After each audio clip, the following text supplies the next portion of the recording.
We'll just use some dispel powder for this. And we're going down.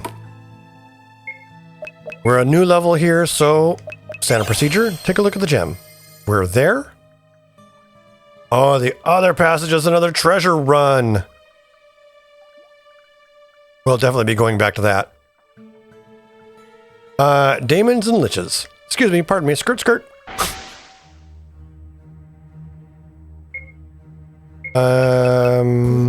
I'm gonna cast Repel Undead. Even though we're quite powerful with our weapons, I want to use every advantage I have, every tactical advantage I have to accelerate my way through these fights.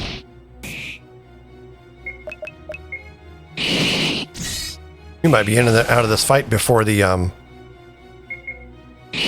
skeletons even get a chance to act. Okay.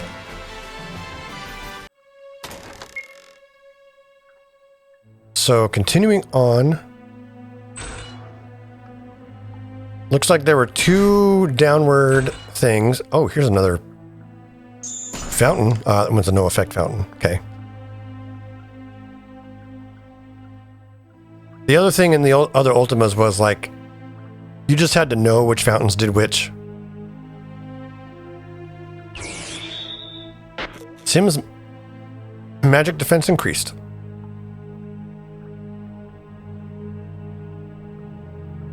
Now, if I really wanted to, I could probably blink over there. But it's fine. We'll walk. On our way back up. Oh, okay. That goes down to an altar room.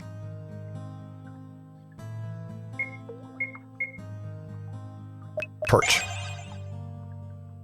That goes down to an altar room, so we'll have to go to this treasure run. There's also a down spot here. Yes, that opens up, goes down here.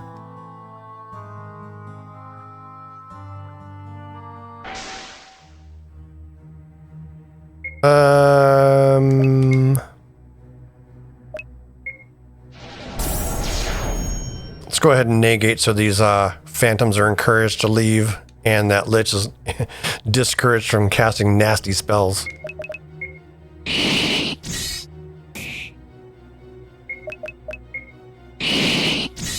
There could be some pretty fun party combinations in this game. Like I said, grabbing everyone who has a high agility or a high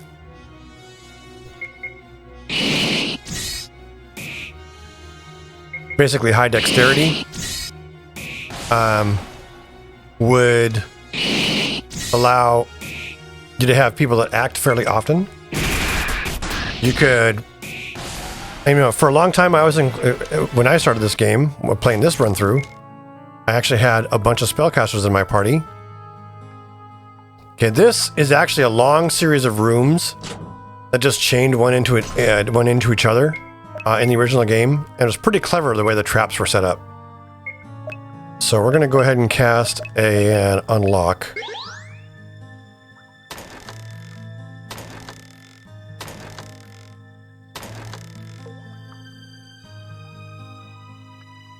If I hit this, I can reopen that door.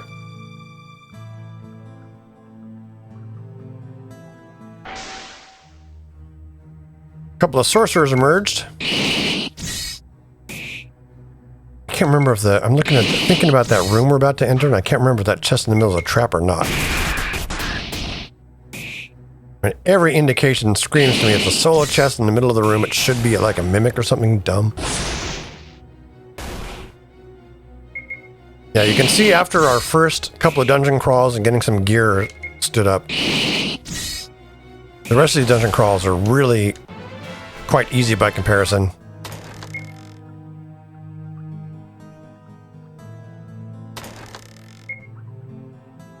Okay. Oh, I see.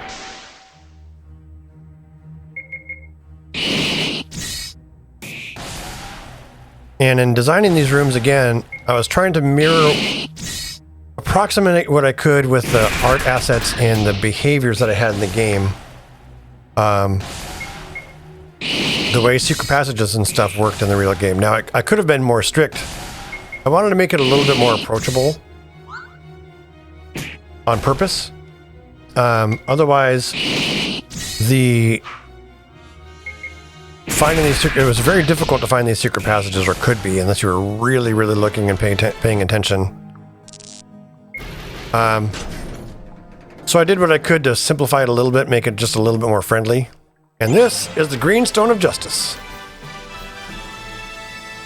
I'm not sure if there's any particular reason to remain in this dungeon. I'm pretty sure I got all... Oh, there's that there's that treasure run. Get out of here, slime. I don't want to have to fight a Zorn if I can avoid it. We've got decent armor, we've got good weapons, but god dang, those guys just hit hard.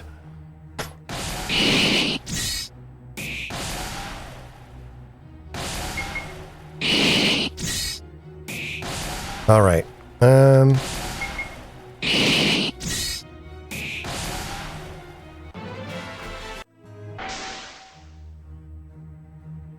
Emergent combat for Lich spells, repel undead. There's a lot of fights to get through right here. I'm not sure if I'll be able to skirt past that those Zorn or not. I do want to get the rest of those treasures before I leave, though. I mean, I know where they are. I know how to get to them.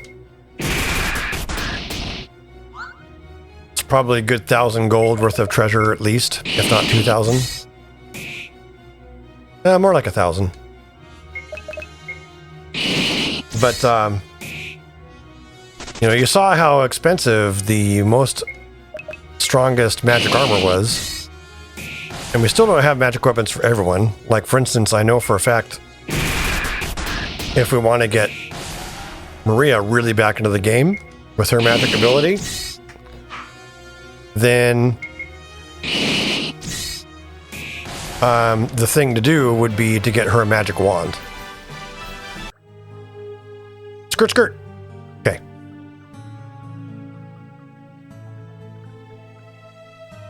So we've managed to reopen this door. Oh. Oh. Fire lizards. Lava lizards. These guys spit fire and light everyone and hurt everybody. Katrina, you mind giving these guys a reason to go away? Such as... Tremor?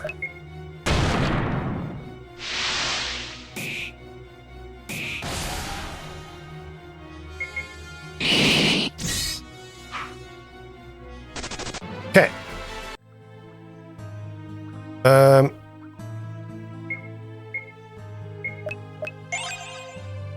Skirt, skirt. I don't think I'm getting out of here without a whole lot of fighting. But that's okay. When it's part of the game, dungeon crawls are meant to be hostile. Like I said, I could ease it up a little bit by getting rid of the truly random encounters and just make the hallway fights sort of randomly spawn depending on a condition or other. And yeah. Next fight. Well, we can get in and out of this fight for free, practically.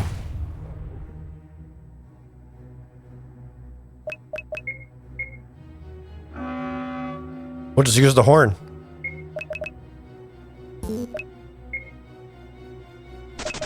Everyone can guard. Those guys are going to run away.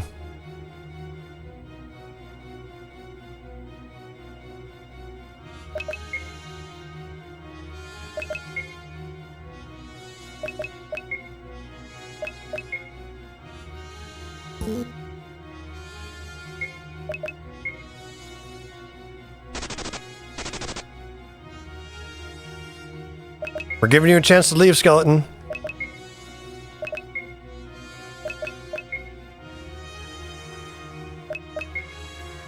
I have so many actions before the skeleton even gets to do anything. All right, skeleton, you're taking too long. Sorry. I I mean, you are an undead creation anyway, so it's... Skirt, skirt. Okay.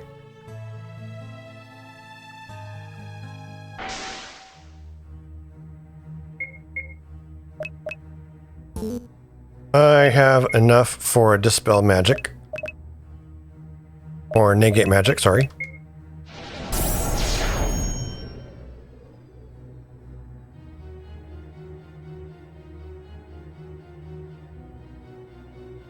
The mechanic in the original game centered entirely around mixing reagents to prepare spells ahead of time. You'd hit a keyboard command to start mixing reagents, and then indicate which spell you want to mix reagents for. And then... I can't remember... There was some way to indicate which reagents you were going to add to it. And whether or not you were done adding ingredients. It was a pretty cumbersome way to mix and make spells.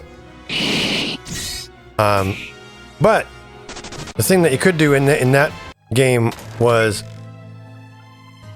continuously buy reagents and essentially make 99 copies of the spell.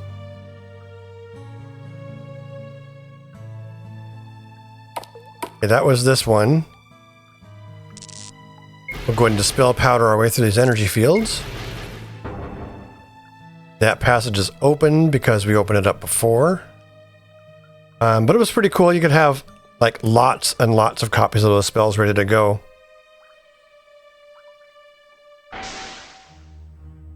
Three Ettins, wow.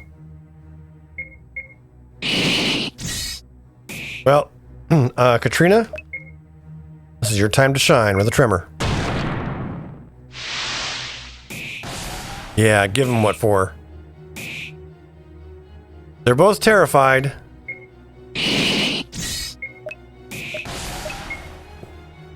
Excellent hit there, Dupree. And good kill, Joffrey.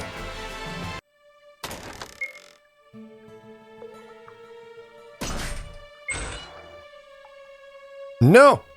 Go away. I didn't want to go that way. I want to go down this way. Alright, let's see if I can't skirt by these guys. There's a whole bunch of rogues in here. So when I made the encounters, the encounter blocks, basically, I did encounters of, depending on what I needed, encounters of 4 creatures or 3 creatures. Because many of these rooms would have, like, they might have 8 of something, or 10 of something, or 12 of something, or, you know, a mix of things with other things. So the idea was basically to give me some ingredients that I could mix and match together to approximate the size of the encounters in any particular room.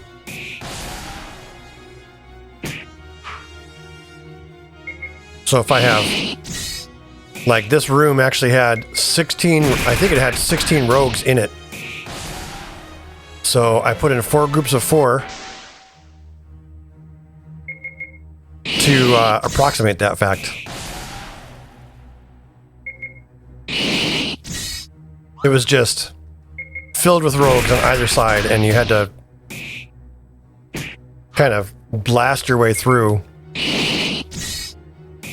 But again, a perfectly legitimate tactic was basically just make a straight line wedge down, fighting only the rogue ahead of you, like the front guy with a weapon and everyone else behind him with ranged weapons, and just attack straight down, so to speak,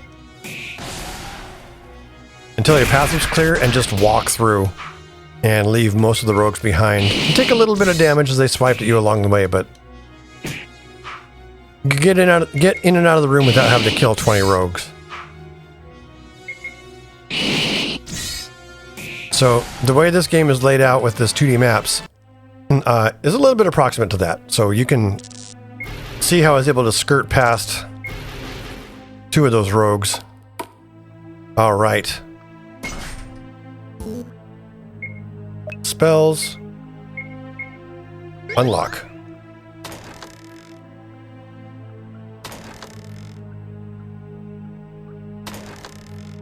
Each of these having somewhere between 50 and 100 gold. Oh no.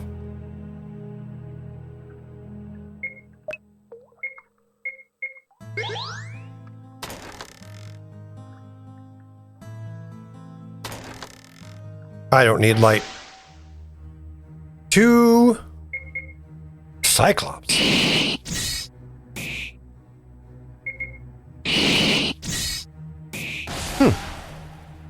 We're going to be out of this dungeon here soon. This is actually, like the first dungeon was an hour-and-a-half escapade. Partly because we were getting pummeled, we had to rest a lot.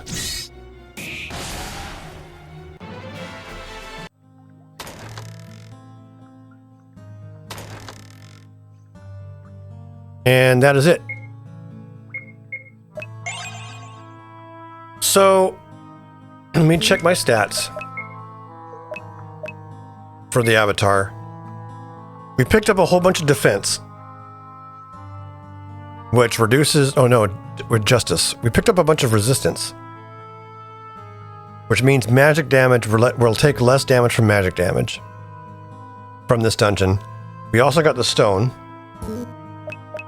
How are we doing on our stones? Key items, runes, mantras, stone of compassion, stone of valor, stone of justice, spirituality, and humility are ours. So we have 5 out of 8 stones. The next 2 or the next 3 dungeons for the next 3 stones actually require us to have at least a rowboat to get to. So we're going to go ahead and get ourselves out of here. Having exit spells prepared is one of the best things a person could do in the original Ultima game.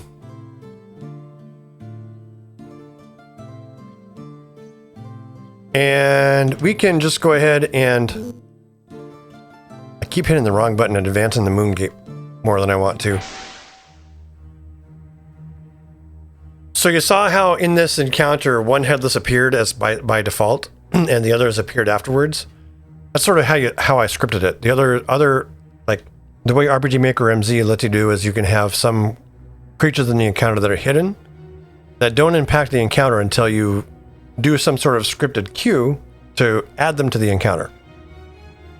In this case, what I've done is like the first creature was there as part of the encounter always, and then there's a set of rules that determines how many more of these creatures that are hidden are going to appear based on the avatar's level and how many party members are in here. But we're long since past the part of that difficulty curve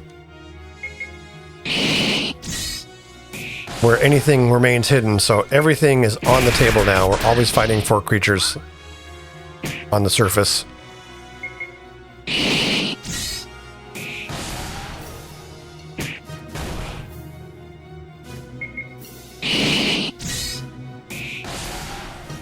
All right.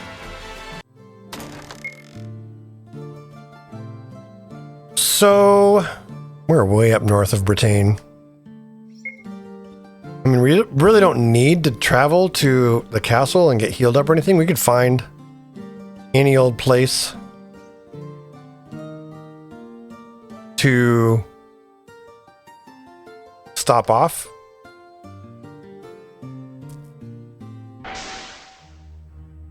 Fighting some orcs.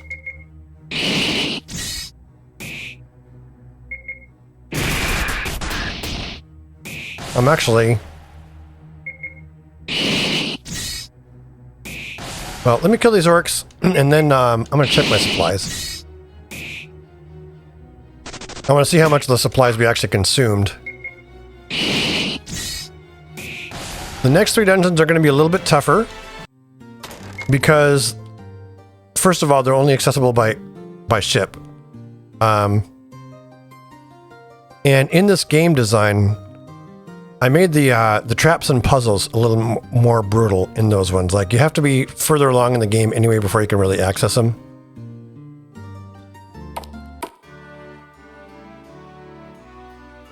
Let's stop by the king really quick. Might as well get fully healed.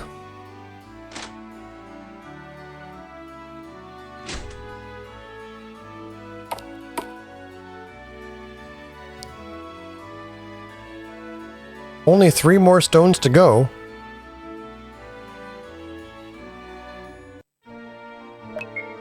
I mean, I'm okay. Okay. Fully healed, ready to go. And when Joffrey gets level 7, he's going to be pretty devastating. I mean, he's already pretty devastating. Let's get out of here. Or at least get to the front door. And, yeah.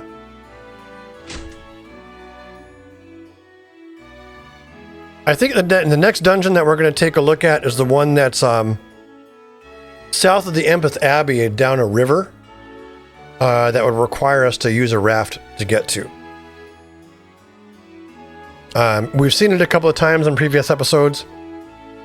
We wouldn't be able to jump there because we'd be jumping into a swamp, and we're not allowed to do that. Like the blink spell, I think is specifically programmed not to blink you into dangerous territory. And a swamp is just that. So, yeah, until next time, I've been having an absolute blast playing through this game. I hope it's been showing. I had an absolute blast making this game. I hope that's also been showing. But until next time, I'm SimGamer.